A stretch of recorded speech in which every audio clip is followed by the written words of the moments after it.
That will not be fun, I'll tell you that much. But as I was saying, I'm going down to Fragment of the Falls, excuse me. Going to see headline celebrities such as Eli Roth and Ted Raimi, because Richard Dreyfuss canceled, Sam Raimi canceled, and Tony Todd canceled. So not exactly swinging for some A-list celebrities. Like I said, the youngest one wants to go see the girl from Saw. I wouldn't mind seeing Tom Savini. But from there, it kind of just trickles down to like the cast of Thanksgiving and Friday the 13th, Part 5, something like that. Shatner says he can make it. You know what gets me about Shatner? Is Shatner always shows up once a month to the original Star Trek set tour in Ticonderoga, New York. He's always there. And concerning what they pay him, I'm not surprised. Like I said, it's easy money. Show up, share some stories, count lines, and make sure that no one gets more than you. It's got to be easy money. But he's always there. If you follow them, he's always showing up there. You know who can make it, Duncan? Pat Mastroni, a.k.a. Joey Jeremiah from Degrassi High. He lives in Hamilton, and he shows up regardless if he's wet or not. It's a running joke that he's going to be at all the cons in the Niagara area. The one joke, one year, we made a joke about him being there, and the con organizer goes, he wasn't here at all. And then everybody started posting pictures of him on the floor, taking pictures of fans and stuff. So I got a totally good kick out of that. But yeah, should be a good little road trip. I'll see how that goes. Anything else I can think of top of mind? Not really. Like I said, work is starting to slow down a bit, but not enough. And we'll see what happens. But anyways, anywho, let's get into some of that goodness retro stuff here. Let me see here. Ka-chink. Here we go over on the Anstream Arcade Platform. We got a Centipede tournament. I imagine that's basically get as many points in one life. I might have a chance on that one. Fatal Fury, suck at that game. What else we got here?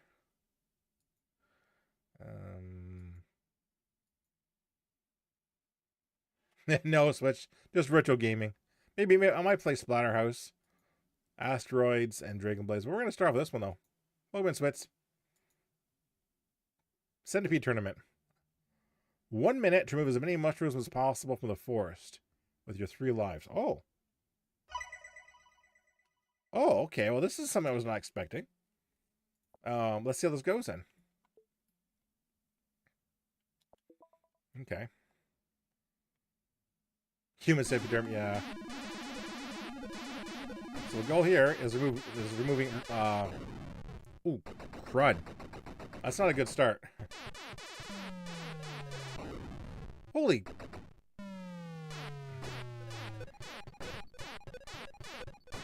Okay, this is not exactly how a good start off, that's for sure.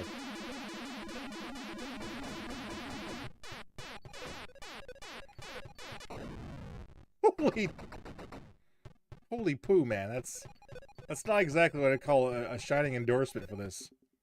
What's the record here? Okay, here. We need what to get on the leaderboard. 74. Oh, that should be doable. Okay, let's go back, make sure we're playing in tournament mode here. No, all you gotta do is basically just hit I am Dungeon Master. Hey, Galgaron. Just playing some retro night, some soft retro. And I'm trying the Centipede tournament. Galgarian. Woof. No, it's just basically hit the mushrooms. Only count for points, actually. Let me shut you out. Everybody, role-playing master extraordinaire. My dungeon master, Galgarian. Good in the fall, man. This one's interesting. Like I said, it's only mushrooms, which I appreciate. Actually, I want to make sure. Am I in the tournament mode? I want to make sure I'm in the tournament mode because I don't want to like play and not get qualified for the tournament. Rank 50? Oh, I'm just warming up the band here, so I'm gonna see if I can get in here. I hit 139 so far. Some of these tournaments are actually pretty fair, pretty good. This one is I consider pretty just. Would it be easier if I had a joystick?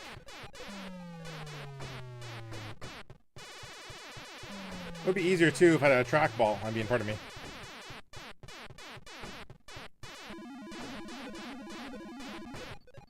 Now the good news is, like, as long as I can take care of the spiders, I could probably play this game in Infium.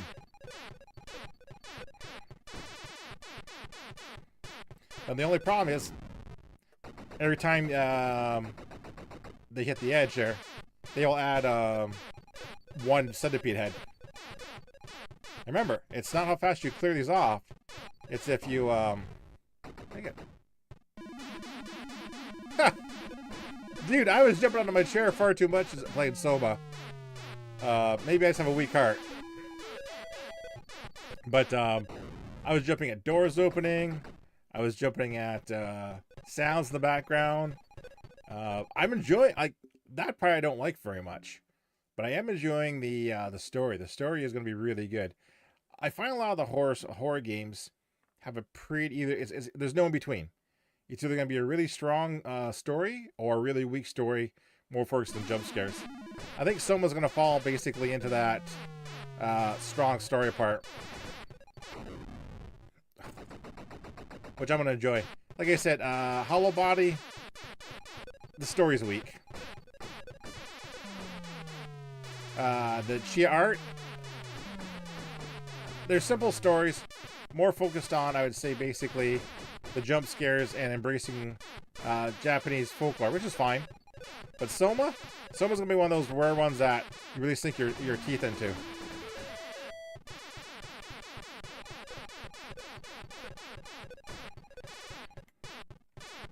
Okay, trying to get these mushrooms a little bit. But I'm looking forward to it, I'll tell you that much. Now here's the problem is I've got to get those mushrooms at the same time I'm balancing my centipede killing. And of course my time, 35. Alright then. We'll give this another shot. If you make 15 on this, I make 50. I'm best going to do 72. But yeah, Soma's good. Like I said, it's an experience, I'll say that much. And I'm impressed by people that can actually put these games together.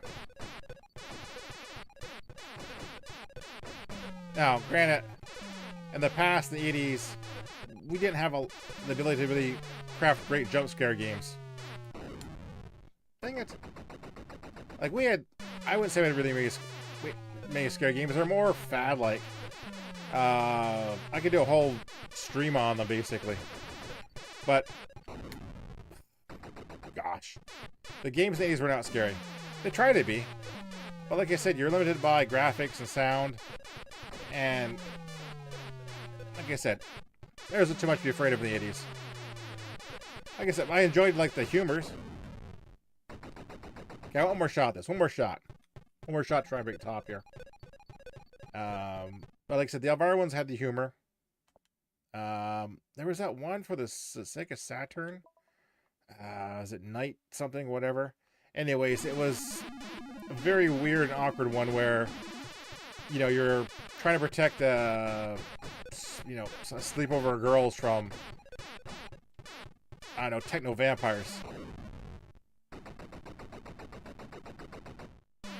No, it wasn't so much, basically, the nuclear war switch. We lived through it. I'm looking basically from my game point of view. Like, these games nowadays have the ability to take advantage of dynamic sound to really, really scare you. And like I said, playing these games in totally immersive. Night Trap, that was it, yeah. That one's got a really weird and ugly history.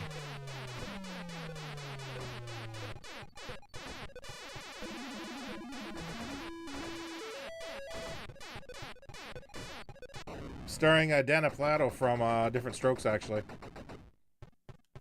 Yeah, I'm better than 75 this one. It's good, though. Like I said, this is a good challenge. Get there and try it out.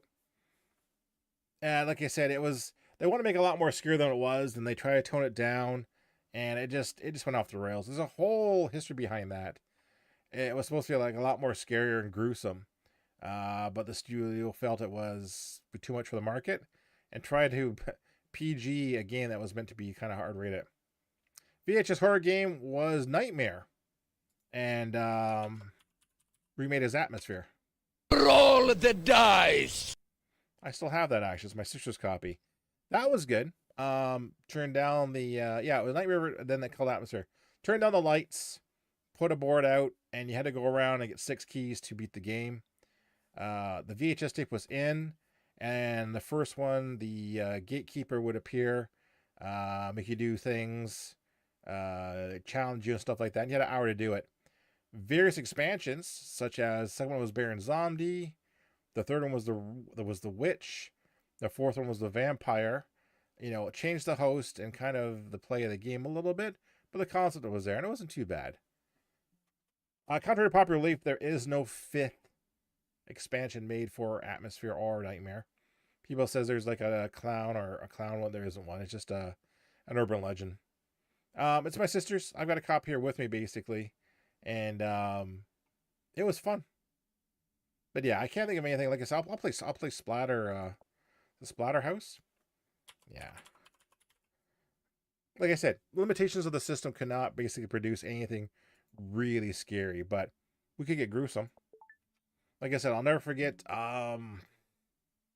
Chiller. That was a game where you had kind of a crossbow, and it's fun. So it's hard but fun. So it's fun when you got more people. The kids always played at sleepovers. But yeah, you had Chiller,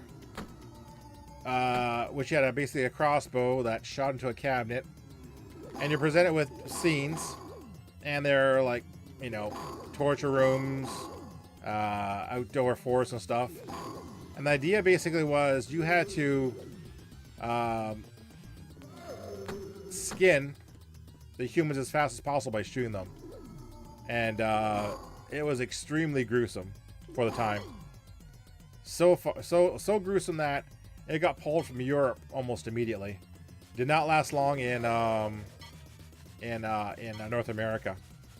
I played it. It was very gruesome. It deserved its censorship, in my opinion. I remember it being in Belleville at Bumpers Arcade.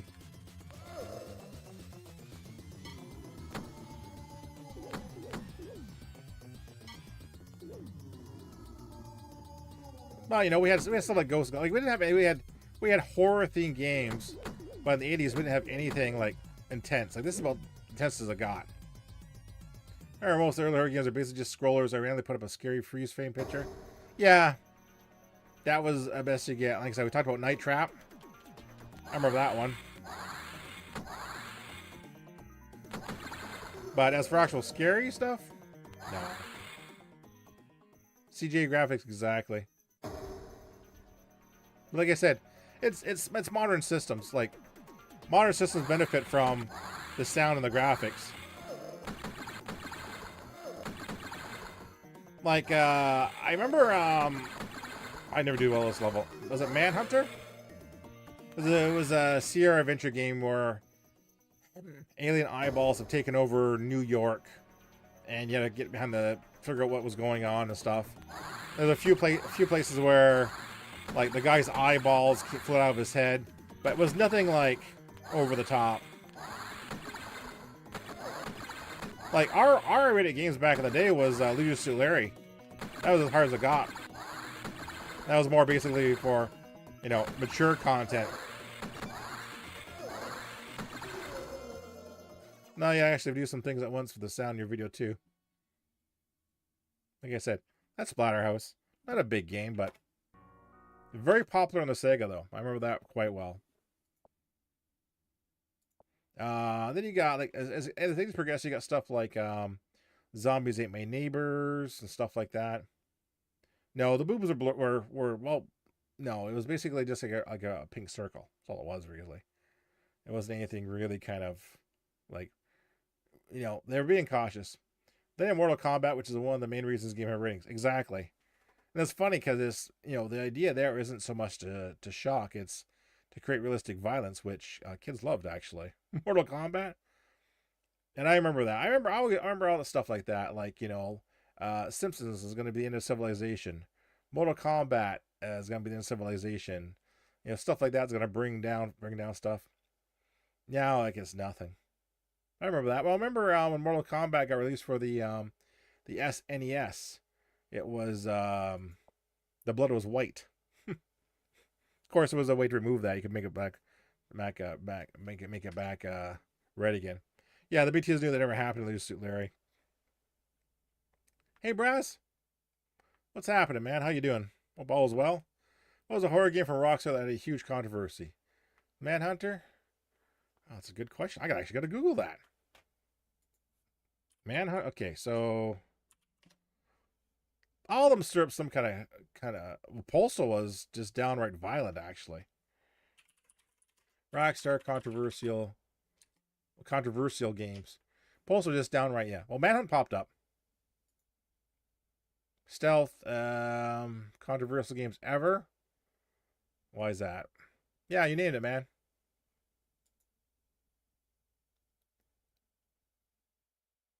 Why was Manhunter controversial?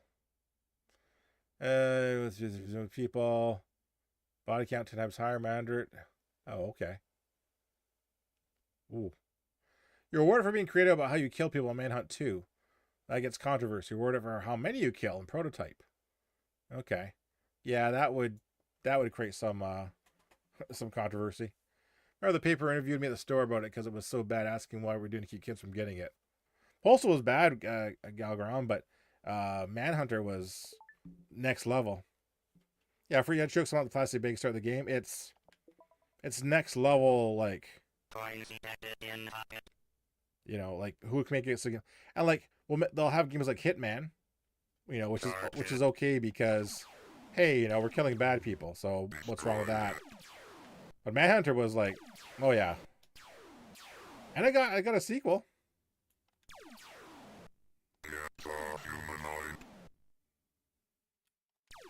You know, everybody switches to run the largest video store in Canada, actually. That's Entertainment. So, when there was actual, you know, questions about controversy about videos, he was always the authority to go to.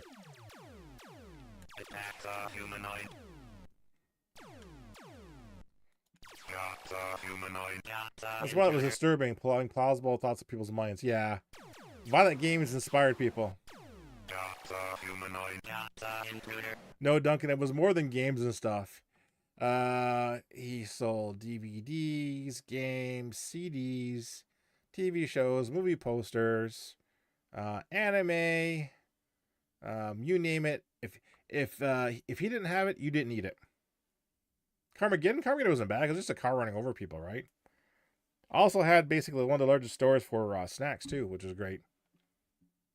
Yeah, but every generation has this game that causes controversy, right? Like, Mortal Kombat is a great example. Grand Theft Auto. Like, people forget Grand Theft Auto 3 raising a lot of controversy, like encouraging kids to commit crimes and stuff like that. And Postal. Postal was considered basically a completely tasteless game. So if you think hard enough, there's always some kind of controversial property. I'm not sure exactly what we could have. Oh, there's one robot? Huh. My God. The wall's my worst enemy. I'm trying to think, like, beyond GTA 3 and Manhunter, what are some other games that people are like, oh, that's just gut play now? Well, the games are controversial.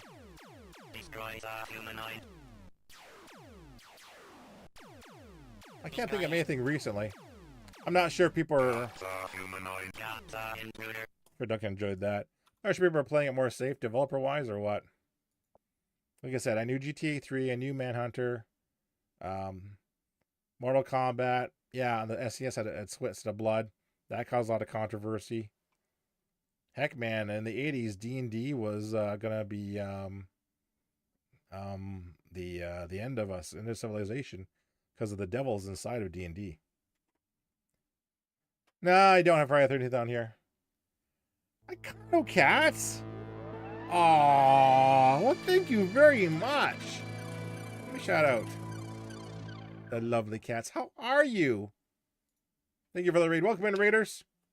Joe Pungatti here, playing some retro arcade on the Anstream Arcade Platform. If you got a game, let me know. We'll find us on here. Much love to Akano Cats to run my RPG companion in arms. Plays a wonderful Talaxi, and also is a top-notch Poke player. How you doing? Hope all is well. Hey, Blue Rose. We're just talking basically about classic arcade games. We started talking about controversial games. Grand Theft Auto 3, Manhunter, Postal, Mortal Kombat. When those games came out, it was a big hullabaloo and the end of civilization as we know it. Yeah, it was Fester's Quest. That was Fester's Quest. I played it. Wasn't too bad. Just talking to you about horror games from the 80s, like we had Splatterhouse in some games, but all those games were just more 16-bit gore than anything. Like I was playing Soma on Thursday, as well as some Chile Arts like Japanese horror. Those things are downright terrifying. Some of them, yeah, I mean, I made the ESRB. Absolutely. Like Mortal Kombat. Okay, guess what? This is what's going to really end for mature. That really pushed us over the edge. Same with Manhunter. And I'm glad they did create it because I'm all about basically, kind of, free access to materials. But if you don't want your kids exposed to certain concepts at certain ages, those things are nice to have on these labels. These labels are nice to have. I have seen parents buy games and come back and say, hey, how dare you sell this to me? I have a 10-year-old kid and it's got a mature rating on it. Well, I didn't know, kind of thing. You shouldn't be selling this kind of stuff and all that. Doom was our first game rated by ESRB. Well, let's ask the old Google machine. Take your wagers, ladies and gentlemen, and everybody in between. What was the first game to be rated by the ESRB? The answer is dun dun dun dun dun dun dun dun. Wow, it's a combination. Get this. You're gonna love this. I'm going to guess they rated a bunch of games out rather than one. Akano Cats is correct.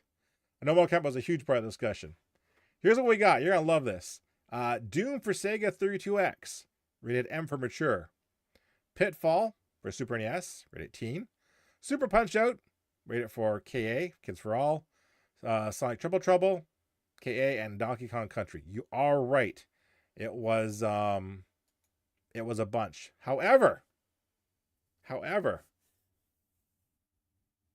the game that actually pushed the ESRB creation, Night Trap. So disturbing, it warranted the creation of the ESRB thing there. Yeah, but Night Trap basically did spur on like that, and Night Trap was pretty I'm gonna say it was really controversial. But you're right, Alcana Cats. After that came out, basically they said we're gonna do kind of a broad spectrum of them. Yeah, the congressional hearing. Yeah, the one I remember is when they are protesting the labels on music. That's the one I remember, basically. Big Karnak? Let's try this one here.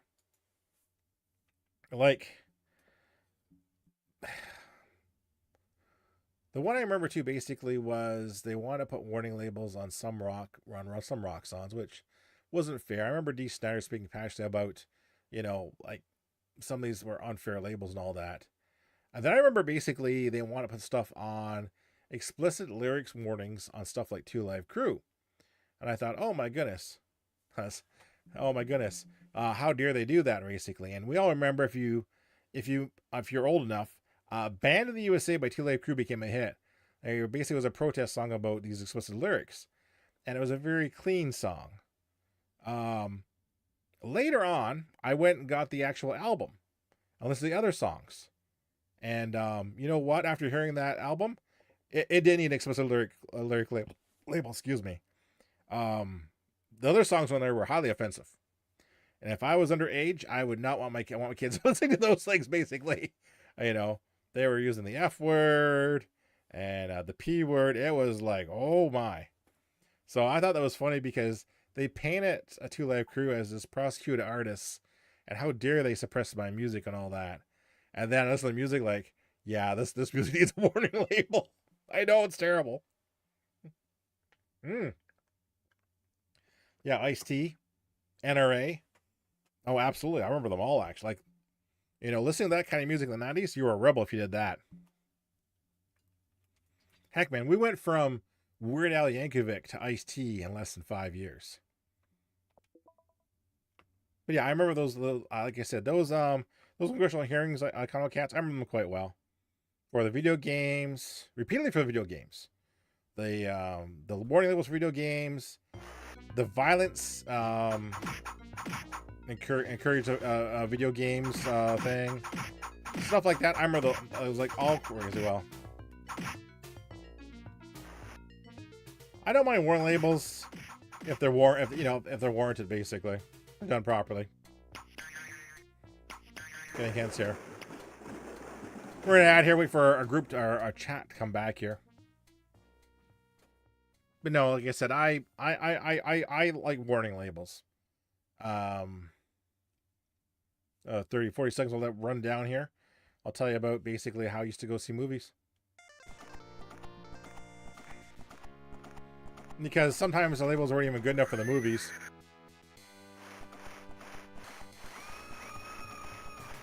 That's something you don't see every day.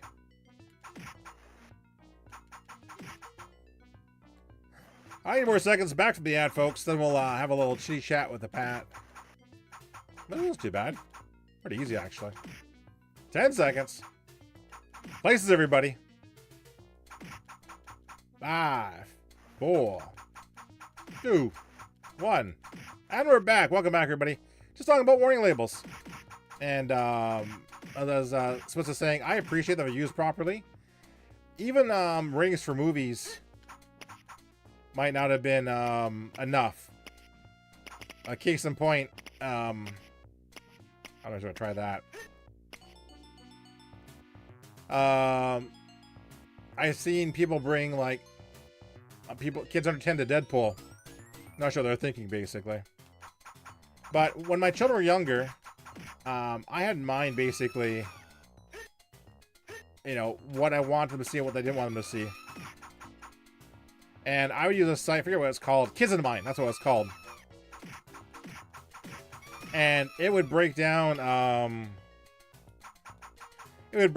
much violence was in the movie, how much swearing, how much sexual content, on a scale of 1 to 10. And that way, basically, another ad break?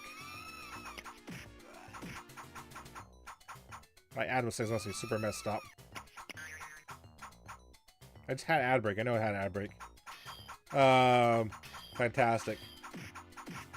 But I used Kids in Mind basically to figure stuff out if I could see a movie out with the kids.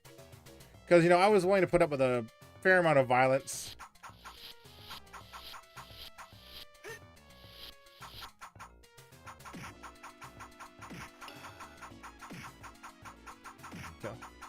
I killed the snake?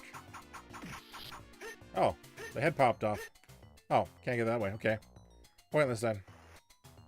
But yeah, that site was really valuable because seeing PG-13 or PG was enough for me.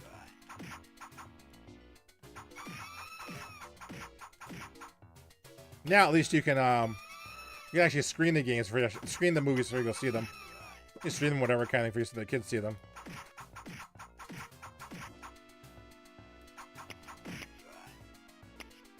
Kind of a repetitive game so far.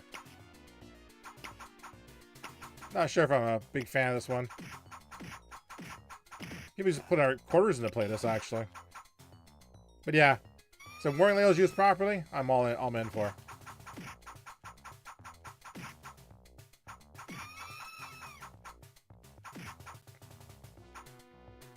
It was also kind of like a... Oh, really? I like that game much. But yeah, like I said, I like Kids in Mind was a good site to figure out what was in a movie for the kids.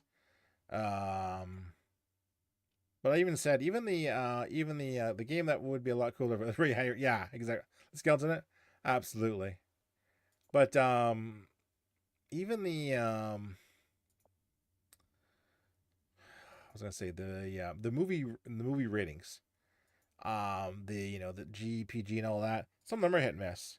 Like G and PG are pretty straightforward, no problem. PG-13 is even kind of get there.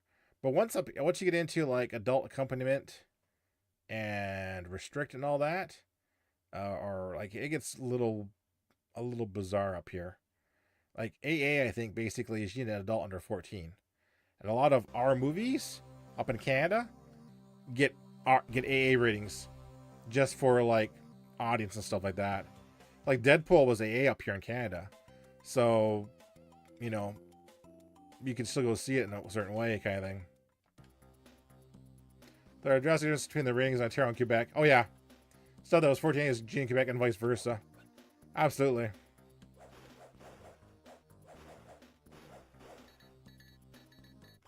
Like I don't know if I don't know if the States even has an AA rating. So one thing about streaming though, I guess, it kind of brings back that feeling of the video store. Because very few video stores cared if you were 18 or not. And they'll rent you just about anything. So with streaming, you know, you can put like a kid control on it if you want. Oh, it's crud. You could put a kid control in your streaming to make sure they can't watch certain stuff, but I don't know if parents even bother. PG-13, R, and NC-17. Okay, yeah. See, we have R. And our R is just your R. We don't have, well, we have NC-17s, but they're super rare. But we have something called AA, which means no under 14s allowed unless they have an adult. It's a weird rating, but I've seen it used for, like, I call them soft R movies up here. I have Deadpool Wolverine Blu-ray right here. In Ontario it's 14A, but in Quebec it's 13 plus. Makes sense.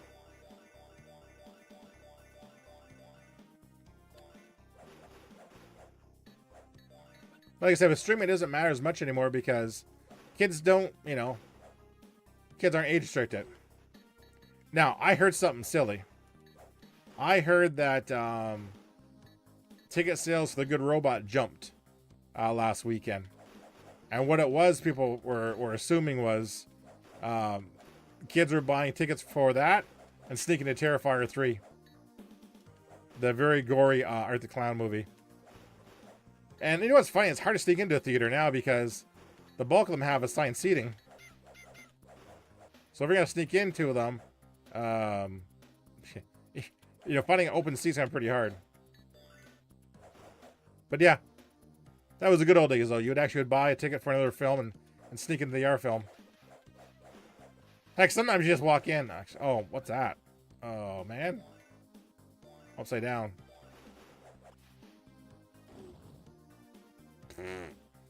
That was part of it. I heard The Good Robot was actually really good, so maybe that as well. Good Robot was good. I've seen the pedigree. I've seen the reviews and all that. The Good Robot is one of those films that Hollywood doesn't make too often. And it's got a unique and artistic twist. Like a lot of times, Hollywood's playing it too safe. Well, what I read, Disney's looking to leverage its existing IPs for its entertainment purposes. Translation, they're gonna go hard in with Marvel and Star Wars instead of looking for like new stuff. If that was the case, then we wouldn't get stuff like the Iron Giant or Gremlins. You know, it'd be stuff like you know, Frozen Part 6, which we got a lot of actually. But yeah, Good Robot is good.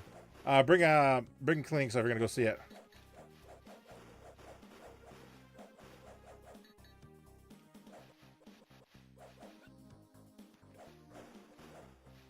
Uh-oh. How do I get past this thing? No, of course not. A smokeless ashtray. You know what this is? This is the Pizer smokeless ashtray. The Pizer bathroom buddy. It was the Gremlins 4th anniversary this year, too. They were having a showing at the local theater, and I missed it, actually. I have to pay attention to the Canadian theatrical ratings. The home video ratings are G, PG, 14, 18A, and R. Yes, 18A is interesting. They adopted those ratings back in the 90s, I think. I thought those theaters copied those ratings. They did switch, actually, for here. Because, like I said, Deadpool was 18A. which meant that parents could take their kids to go see it, which I thought was funny. So if you walked in with your 10-year-old, they just kind of shrugged. Duncan, you know all the good stuff to say, though. Hope everybody's having a good night. To all my lurkers, twerkers, soda jerkers, you're sitting back here, relaxing, enjoying the content, listening to this mindless, endless stream of 80s memories and so forth. Welcome. No need to participate. No need to do anything but just sit back. Files are anonymous. You will not be called out.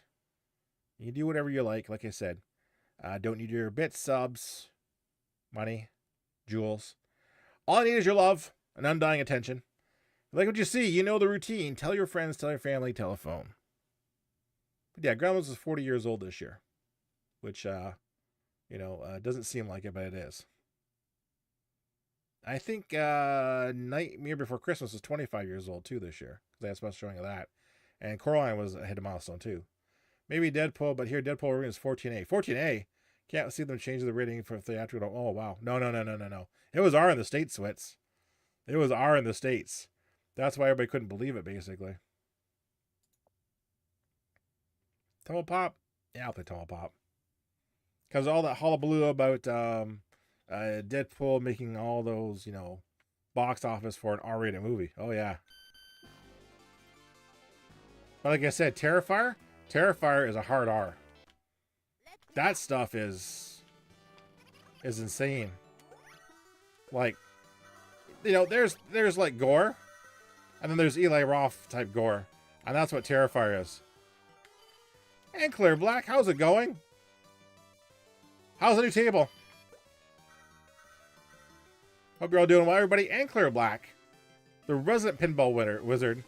If you want questions about pinball, especially VPX tables, that is a person to ask. Welcome in, man. Most films here are going to be rated 14A. Oh my gosh. Unless there's something really drastic. Like I said, Terrifier is a hard R. Thank you, Black. Appreciate that. Terrifier is a hard R.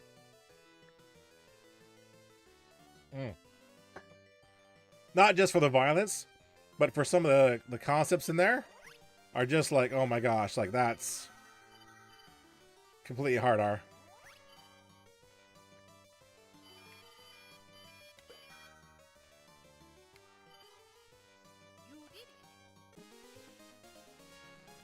Took a lot to get 18A. Terrifier is probably 18A here.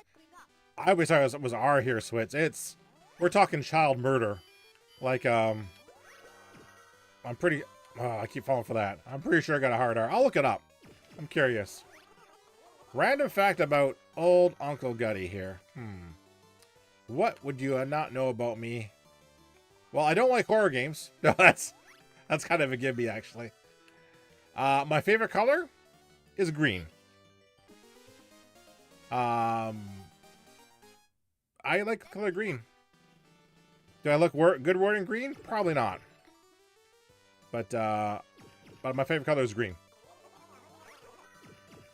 Followed by purple. That sucked. Cash Gutty, because green, man. You need that green to make the scene. I like green. I like purple. I'm not above wearing pink or orange too, but I like green. Green and purples are my favorite. A nice royal purple, can't go wrong there. I prefer light greens to dark greens. Olive, forest green, no, not gonna happen. Mint green, yes, we'll do that. Ours are very few and far between the home video market. Absolutely. There were very few far in between, if that.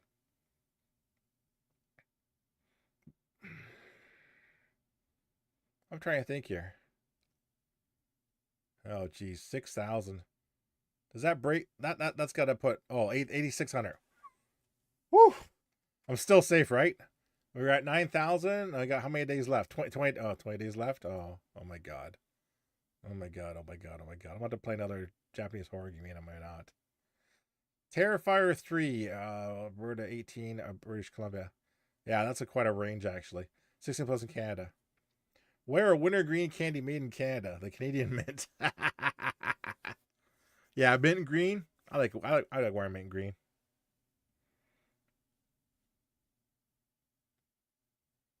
Let me see what's going to play here, though. Yeah, like I said, look at that range of ratings. R, 18 plus, 18A, and then 16 plus in Quebec. Quebec's wild.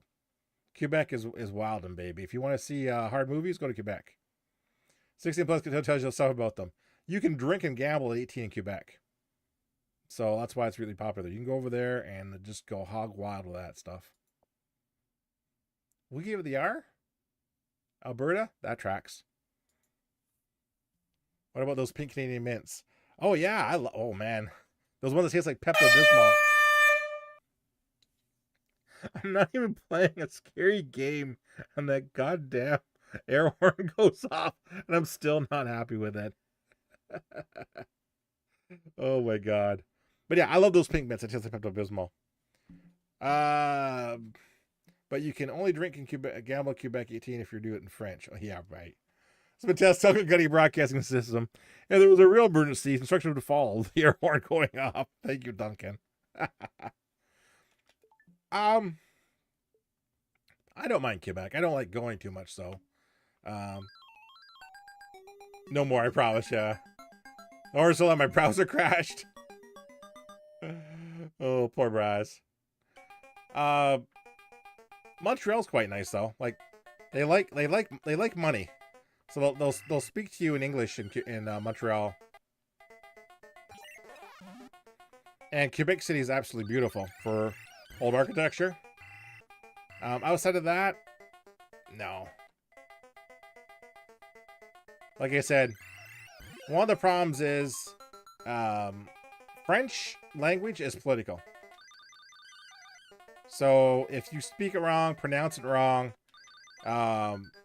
they will take offense to it. Even the slightest, basically.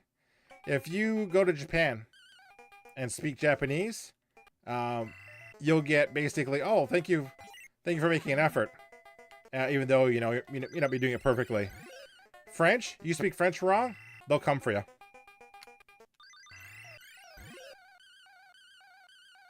Oh, the Sûreté du Québec and Quebec there in Clear Black, don't mess with them. Don't mess with them. The law enforcement Quebec is insane. And not only that, their language laws are, I'd call them borderline draconian.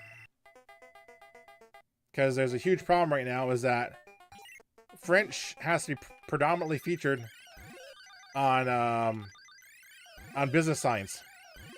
First and foremost. And it doesn't matter if there's no French spelling. You gotta come up with something. It's causing a whole hullabaloo. Germans are usually happy if you make the effort. Same with Japanese. Italians. Italians are probably some of the most laid-back people I know. But no. I lived in Ottawa like 30 years now. My French skills aren't that good. But I don't dare speak French with anybody except my friends just to be polite. To make an effort, right?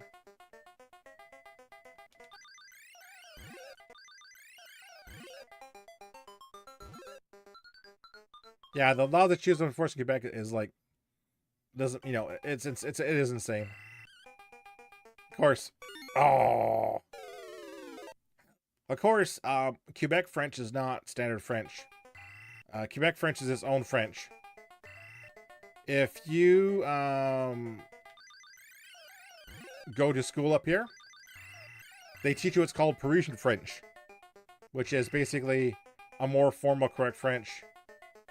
Gatineau French is a lot more harsh and has its own kind of dialects and stuff. So no. But and like same with Cajun French. I love Cajun French. It's awesome. Would Gully rather be Prime Minister or President if you had to be one of them? President.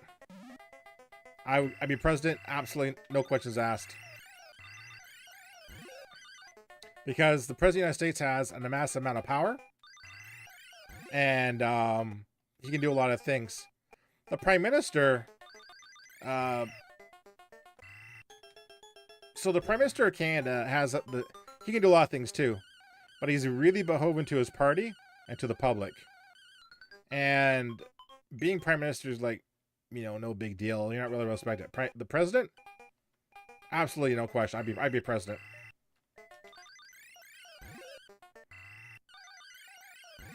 And it got me. The only one being president, though, is once you're president, you can never drive again. There's this rule where, for the president's safety, they can't drive. So, for example, Bush Jr. Was allowed to drive on his ranch, with his little quad, and that's it. Every other president has to be driven for safety purposes. Oh, I mean, if Canada was semi-president or semi-parliamentary. This is going to sound dumb. Paid for life, bodyguards for life. Exactly. Prime Minister, you got to go find a Jaws, man. Is driving rule only while sitting? I don't think so. It may seem weird, but I like the way our political system works. The parliamentary system and having a prime minister. Yes, we can't vote for our leader. We have to vote for the party, and whoever party gets the most seats, their leader gets to take the spot. That kind of sucks. But we get away from that problem in the Electoral College to a degree. Like I said, you've got states that basically can determine the election. Having said that, in Canada, you have to win so many seats. But the majority of the seats are in Ontario and Quebec. If you win Ontario and Quebec, you win the election. The Alberta, the Prairies, and BCs don't mean nothing. So people won't basically campaign out there. We did have a thing about thinking about changing the Liberal Party up here ran on the promise they're going to change the electoral system from first past the post. That's basically whoever gets the most votes in a riding wins that election. They were gonna change it so that they're gonna do proportional representation. So if the Liberals got 40%, the second got 30, and then 20, and then 10, the seats in the Parliament would divide up 40, 30, 20, and 10 by actual representation of the populace. What that leads to problems is you're gonna get a lot of minority governments, and you're gonna get a lot of so let's say the Green Party, who's a joke up here, get 10% of the vote. Unless they're entitled to 15 seats. How do you pick which seats they get? Because we're really big. We're really big here basically is our member of parliament represents our riding, kind of like an area landmass. They're our point of contact for the government. We can go to them for help. They help with their passports, everything. Like your representative. If we went to this proportional representation, it'd be like, okay, congratulations, where you live. You're going to get, well, crap. Thank you, Pam. We will schedule that for a stream. Everybody, I'm playing another Japanese horror game. Got his favorite color, green. But yeah, like I said, there's problems and everything. But yeah, and like you talked, there was no confidence. So we're in a state up here where we have what's called a minority government.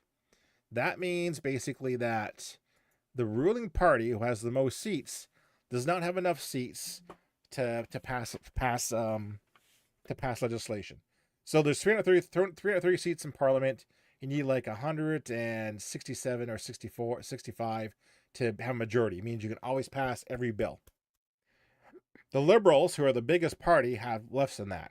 So they need the help of other parties to pass legislation.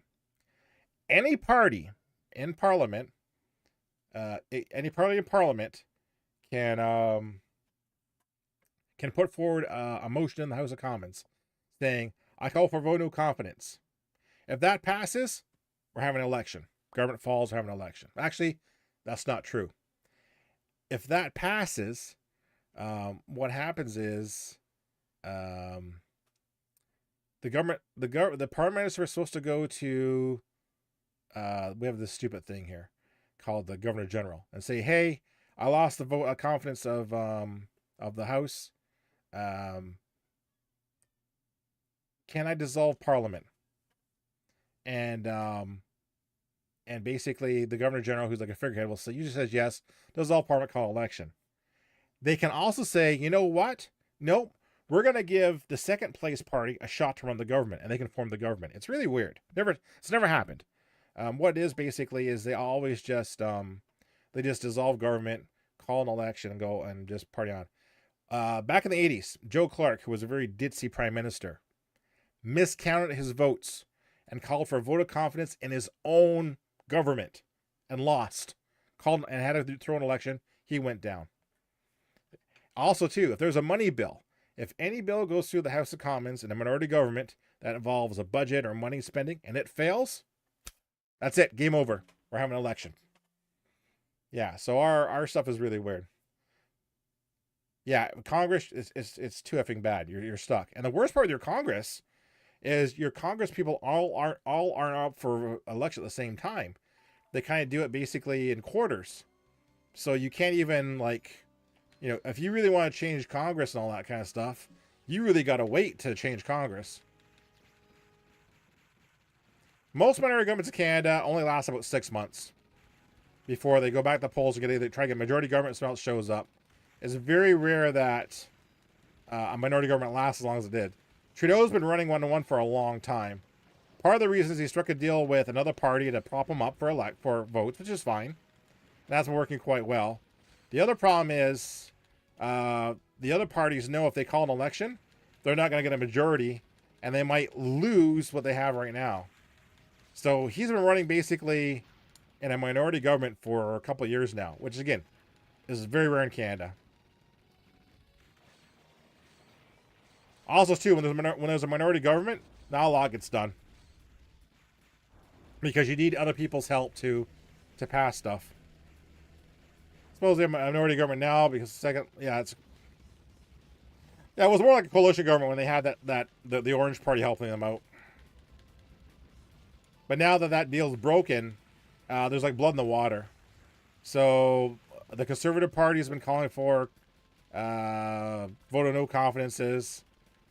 We have a French party, the Parti Québécois, and they helped the Liberals out once, but now they're saying, look, if you want us to keep going, we want you to put forward a bill to increase seniors' pensions and something else. Or else if you don't, we're going to vote against you and call a vote of no confidence. It's very, like I said, it's very, I'll continue. Well, the ex-Canadian Olympic won oh yeah! So fun fact, folks, being a Canadian Olympian is not, you're going to be pretty poor being a Canadian Olympian. So seeing someone like that turn to being a drug lord, I'm not surprised. Like I said, what happens here is most of our Olympians are skaters.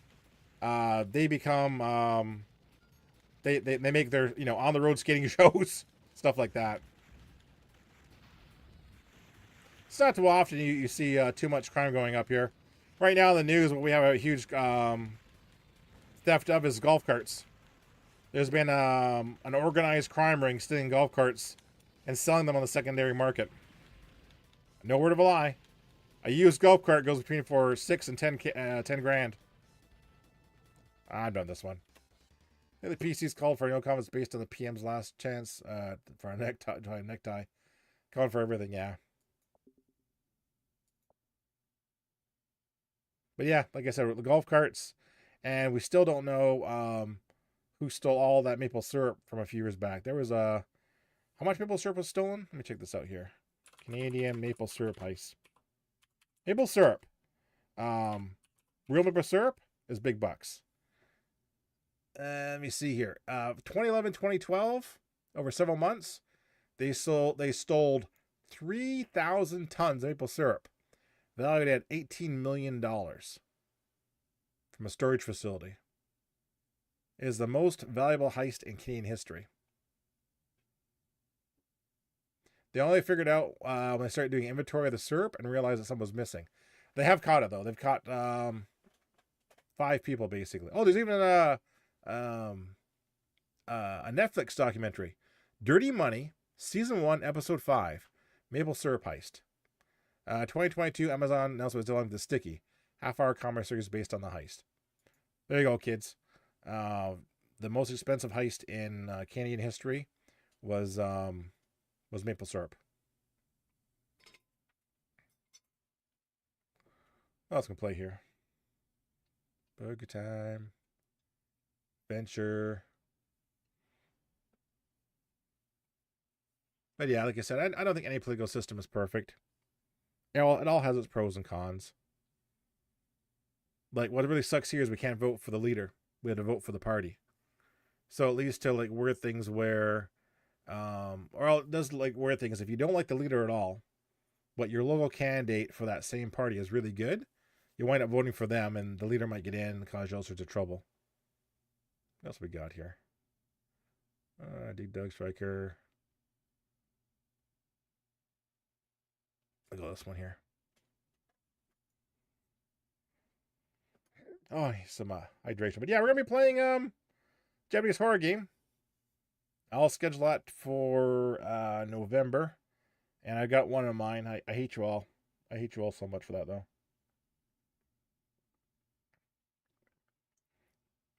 Enjoy an ad. Play Cliffhanger. Edward Randy.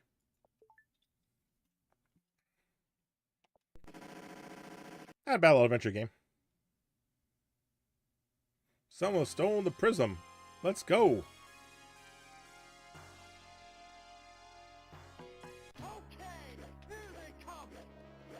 First about your system that your MP has to vote with their party on issues. Yeah. That's in the States though. If there's if like they call it voting along party lines.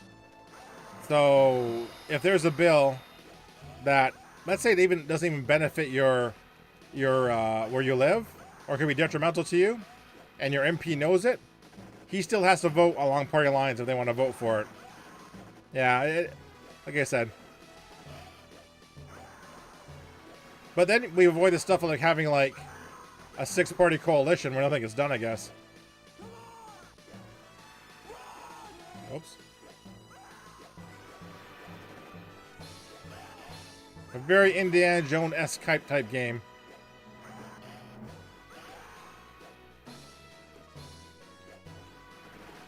I don't have a lot of control of the boat. I kind of just go with the flow.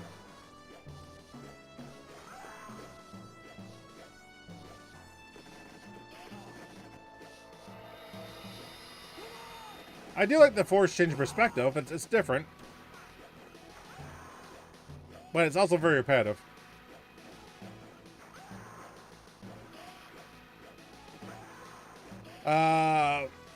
Total random non-thought though. There was a stereo break in the States with McDonald's and E. coli, I think it was.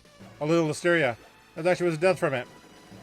They found out basically it came from tainted onions in the quarter pounders. In quarter pounders. Readiness standing by. There is Spookums. Welcome in. Let's talk about the quarter pounder issue. Everybody, Lady Spookums, our resident Trekkie, unapologetic Dan Lawson fan and keeper of the Wedge Antilles canon fact of the day. How you doing? Hope all is well. If you got time, you're not chowing down some chow. If you can lay me on, let me see here. I'd like to hear fact 250. 250. Just talking about the McDonald's listeria outbreak from the onions. What it is the quarter pounder uses freshly chopped onions, and that's what the cause was. The Big Mac and other ones used grilled onions. Tired? Sleep schedule's barked? I hear ya. I've been working a lot of late nights doing stuff for work, so I've been up pretty late lately. I'm looking forward to going to bed at a decent time tonight. So I'm looking forward to that. And I'll be on the road tomorrow too, going to the HorrorCon. What did my brother-in-law get my sister here? But yeah, I'm looking forward to having a good night's sleep. Oh, jeez. Montour's jersey. But yeah, if you get a chance, fact number 250. Oh, excuse me. Like I said, folks, hope you're enjoying the content. If you got games on play, just shout out. I'll see if it's on here. I was going to pick up the Atari bundle from Humble Bundle, because it's got 800 800, Atari 100, 2600. All sorts of Atari games on there. I don't think so, Switz. I think we're still pretty stable, but they haven't really got too many replacements yet. Like it's too short a time. And I think they knew that they were going to cancel. I'm still surprised, though, that all the Jaws people canceled. Not just Dreyfus, but all of them canceled. So I'm a bit surprised by that. We're all looking forward to the... oh, I don't like that one. To the vendors. We want to get the dogs new collars. I didn't actually check. Another Thanksgiving guest. Yeah, they're going hard Thanksgiving, I guess. With Eli Roth showing up. Kind of have to, actually. I might see him. I might get him to sign an Glorious Bastard autograph. All right, I get going to another D&D thing. Good luck with the retro. Thanks, Galgron. Hi, everybody. My Dungeon Master, Galgron. Go and follow. Like I said, he is the RPG aficionado extraordinaire. Well, speaking of which, Pac-Man is a Pac-Job. Let's play some Pac-Man. I'm a little surprised, too. I was looking forward to see Tony Todd, but, you know, it happens. But maybe he's not feeling well. Maybe he's got a job. But like I said, I want to see Tom Savini. I want to get a Knight Rider's autograph off of him. My youngest wants to go see Amanda from Saw. So that'll be fun. The way she got excited when she found out that she was going to be there was awesome. Oh, I missed the 1600.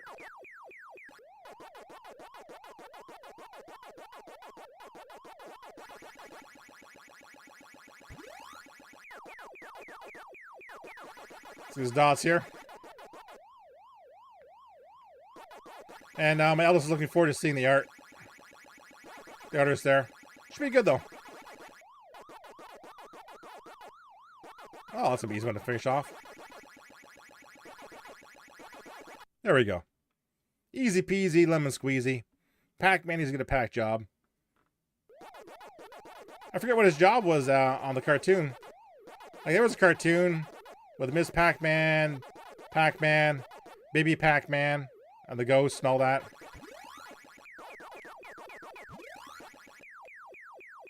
Look at that. Rack him up. I do remember the Pac-Man cereal being quite gross. But it wasn't about making good cereal. It was about making cereal they can do cross-marketing with. He was the guy of the power plant. I knew you know that one. I knew you know that. Awesome, Duncan. Thanks, man. That's right. Oh, no. Stay alert. We could run out of space real fast. Love that form up.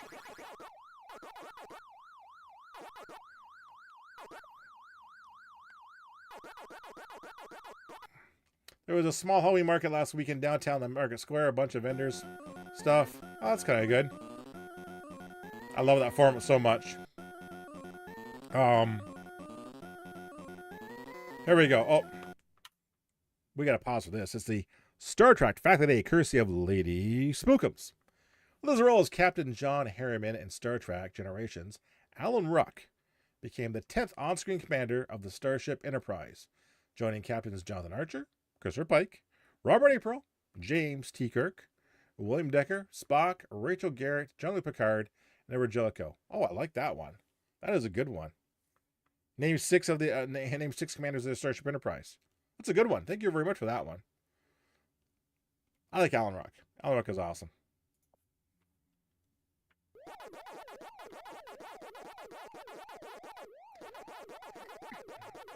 I think it goes out saying too that if I ask chat, you know, if you had a chance to be in a Star Trek production, be it a show or a movie, let's say just basically as an extra. Oh, crud.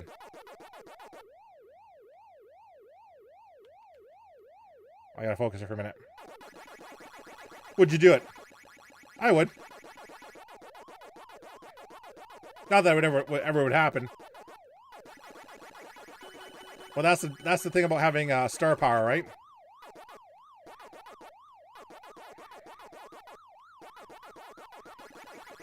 Let's go to the show. Damn right. Which area would you want to be in? Now I'll go find food. I'll do double witch fact on Tuesday. Thank you very much, Spookums. Get that food. Put your feet up. Get some rest. Sounds like you really could use it. What era? This is going to be really controversial. I'll do any era, but the Scott Bakula Enterprise era. I'm not picky.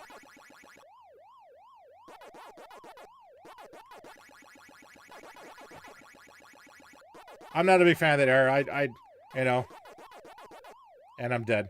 There we go. But yeah, I'd go for any era, that one, except that one. Like I said, there is a descending list I have. The first 6 movies I would wholesale. Yeah, still, but exactly. I would I'd be getting some props off of that one too. Boom. Yes, Monster Maroon for the win. Yeah, I love the Monster Maroon. I'm gonna pack roll today, folks. I should do this well.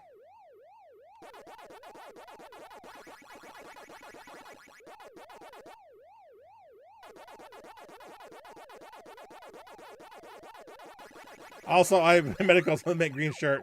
I'm just mentioning Enclair Black asked for a fact of the day for me. I mentioned that green is my favorite color, and that mint green is one of my preferred colors. Not forest green, not olive green, but mint green.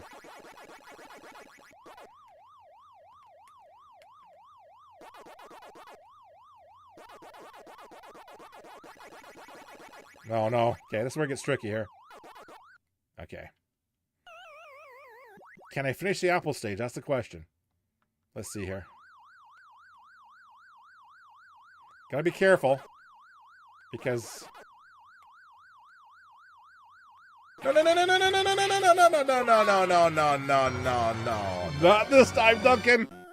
We're going all the way. Yeah, Lady Spookers, I've been kind of trying to encourage Galgaron to start up a sci-fi role-playing game of Starfinder. And if I have a chance, I'm playing medical personnel. Oh, that's interesting.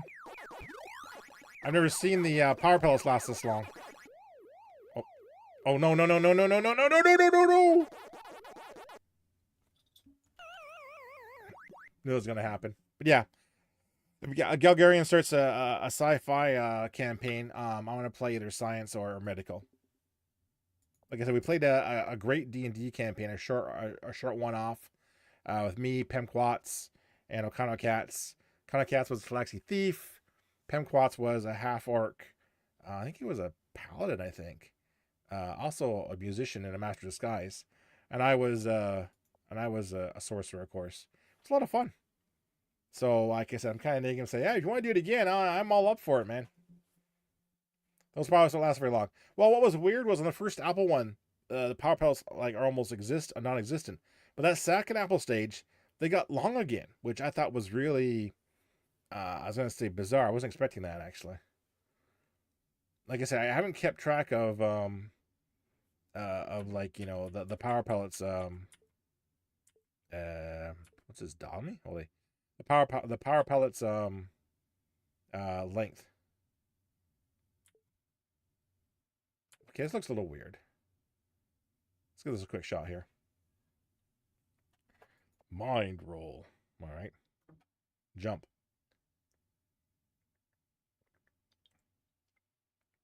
I thought the power pellets actually got almost down to like seconds, like 2 seconds. But that one oh, Epix is good. But that one, that stage, they got long again. Silent software production of...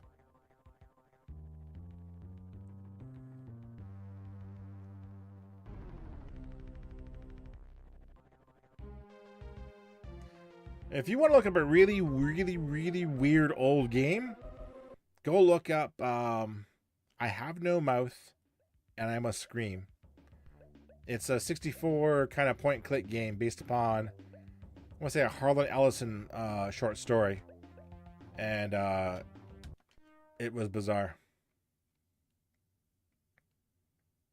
Oh, I see. Just gotta follow the arrow. That's not too hard.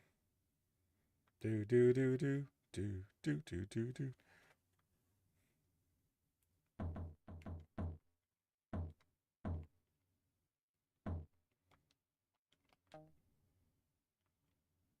I just kind of go across straight. Well, that's easy. I just took that game off one of my playlists. Boring. Well, Duncan, I don't know why they made it. Okay, well, spoiler tag. But plug your ears when you hear it. The whole point of the story was it's the far future, and all that's left basically is I'm just going in there straight. All that's left basically is this machine that's torturing the last 5 humans on Earth or something like that. And it's doing it through various ways. It's a very disturbing story. And then one of the tortures basically is he moves the human's ability to have a mouth and all that kind of stuff. I couldn't see basically at all how it would translate to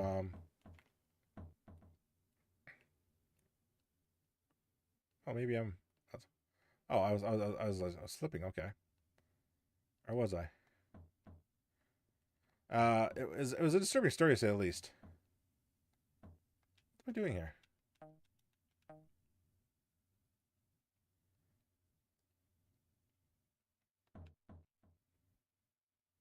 Just up and down.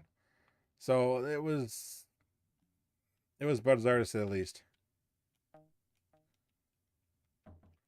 Yeah, this is dumb. We're done. Like I said, it's the worst one I can remember. I don't know why they made a game. It's like the iRobot arcade game. iRobot's fantastic story by Isaac Asimov. Go read it. Graphics, sound, music, and voice acting is great. The story is boring. The story is absolutely boring. Like I said, I don't know. I think they just had the cast and they said, "Hey, let's do something," and they picked that.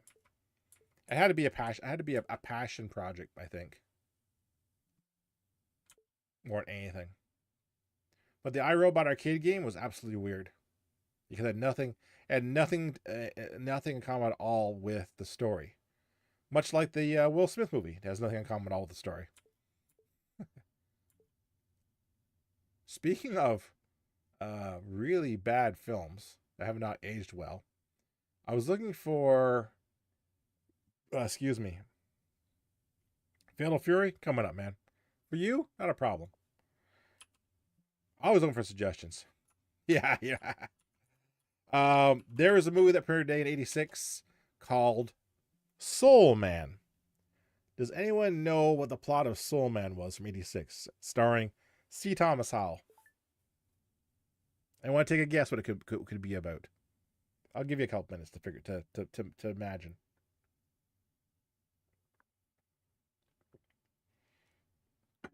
I saw this film. I rented this film. And at the time, I never thought anything of it.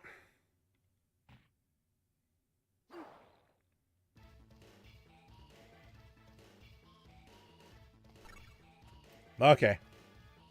Here is a plot of Soul Man.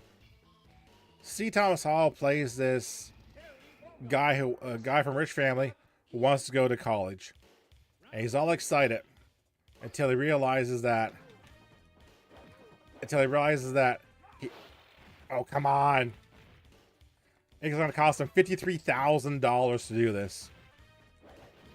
And so basically they're looking at how to get money. They're going through scholarships. We're going to go to Funko Land back in the day to sell me a Neo Geo. Hey, people said you play it at home on the Neo, a kid at home on Neo Geo. Nothing wrong with Neo Geo at all.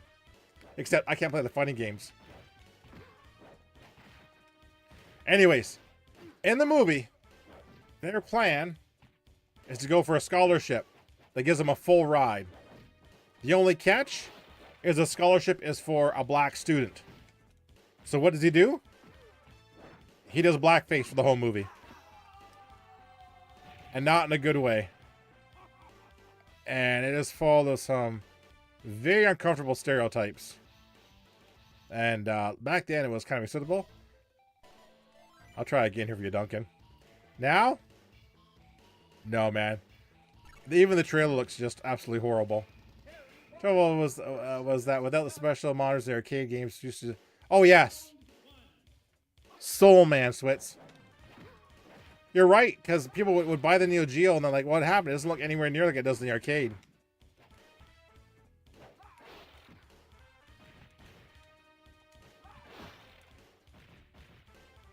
But yeah, I see Thomas Howell doing blackface for 90 minutes. I'm horrible at this. You know I'm horrible at this.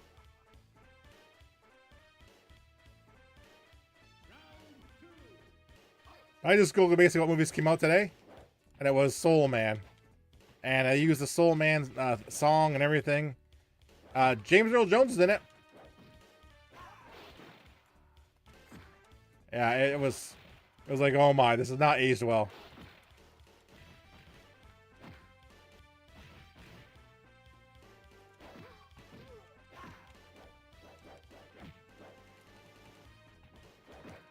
Oh, come on. Get up, get up, get up, get up, get up, get up, get up, get up, get up, get up, get up, get up, get up, get up. Okay, we can't end on a losing streak like that, Duncan. You know I'm horrible at that one. So we're gonna go back to the well here. We're gonna give you a little bit of some classic Fatal Fury here.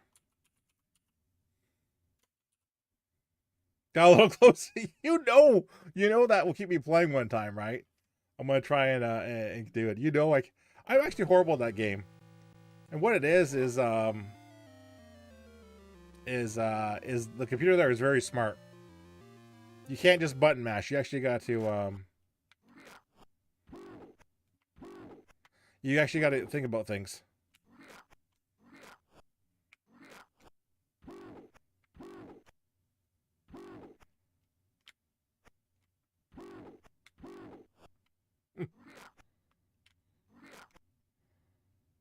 Very good. Let's do this. Oh, it is a shame to take away Versa Cry Champ because that was a lot easier. This one, the computer is a lot smarter. I can't do half of my tricks I used to do, and the Versus one. Well, that works sometimes.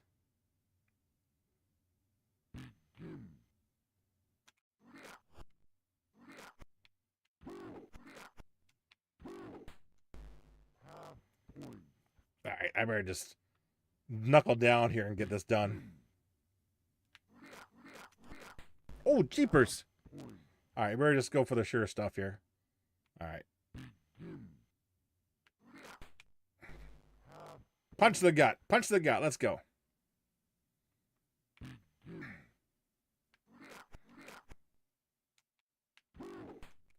Oh, Duncan, I created a new tier 2 subscription emote for you. So you've got an emote that no one else can use, just for you.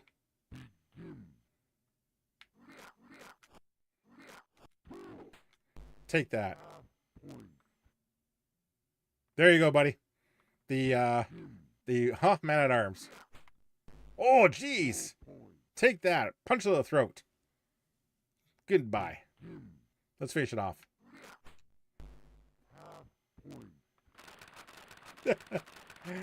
Really appreciate that level 2 subscription, Duncan. Oh my gosh. Like I said, we got one more night, so Tuesday night. Everything from this month is going to the American Red Cross to help with the hurricane victims in the States there. Hurricane Helen and Milton. Absolutely devastating what's gone down there. And like I said, those people are going to need help for years to come. No stream next for Halloween. I'll be trick-or-treating. Well, I'll be out in candy. No stream next Thursday. We'll be doing trick-or-treating stuff. I don't know if I can't defeat the bull in this version. Oh yeah, I know. I don't get that either.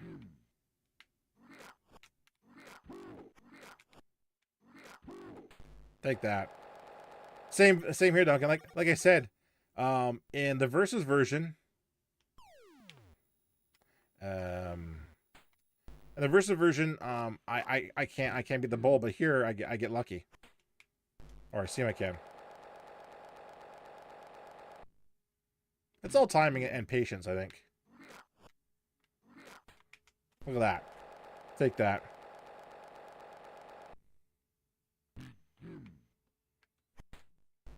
Easy peasy lemon squeezy. Let's go for the big finish here.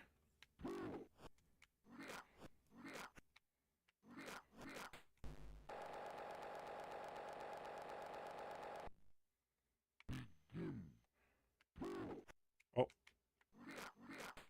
Take that. That jumping flying kick is my signature move. Get the ball.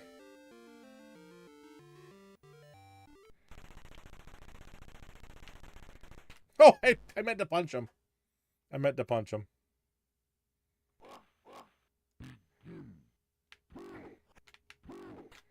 The only game that was harder than this, I think, was Tag Team Wrestling. I actually own that for the NES. And after a while, I got really good at it.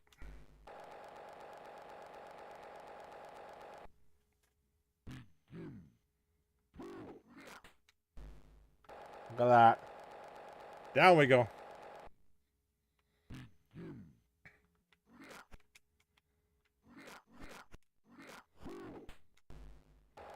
Of course. Let's gonna finish him off here.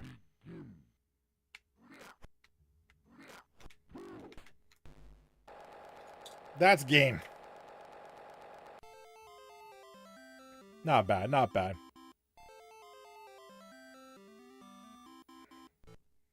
It's over just chatting. It's been a good night, folks. A lot of fun. Everybody coming in. Living the dream, as we call it here on the old Uncle Goody stream here. I'll be back Tuesday with some Visage, some more horror to tie off our chiller, thriller theater month. And again, we'll be following up with some more Japanese horror in the future. Stay tuned for that. No stream next Thursday. It's Halloween. Handing out some candy for the little ones here. Don't forget, folks, you are important. You matter. Mental health is a very big, important thing to consider here. And like we said, your brain's a muscle. It needs love and care too. If you're not your best, get help. Take a rest. Treat yourself well. Eyebrows. Most important thing to remember too, folks, is that we have to end the stigma around mental health. And we lose too many good people at a young age because of it. We're going to read out here what we got up here on the old Twitch machine. We got Millie Stream playing Retro. Neon Guts playing the finals. He's on a push to partner, folks. He's almost there. Love him to pieces. Mr. Scoots doing Retro. Will Leaf playing A Quiet Place. Let me see what we got up here. Let's go, buddy. Mez Tatako playing, again, the Callisto Protocol. Me, Warren playing Tinykin. Gosh, Joss Games playing Silent Hill 2. We are going to go and rattle Jimbo's cage here on Middle Age Stream. It's been a while. He's been off doing real world adventures. Let's go get a little surprise. So again, folks, I will see you all on the flip side. And like I said, there will be pictures and reports in the Discord and on the Twitter and on Blue Sky now of my adventures in Niagara Falls with my family. So until next time, be safe, be smart, be well. May the views be ever in your favor, and please, always kiss home is good night. Bye now.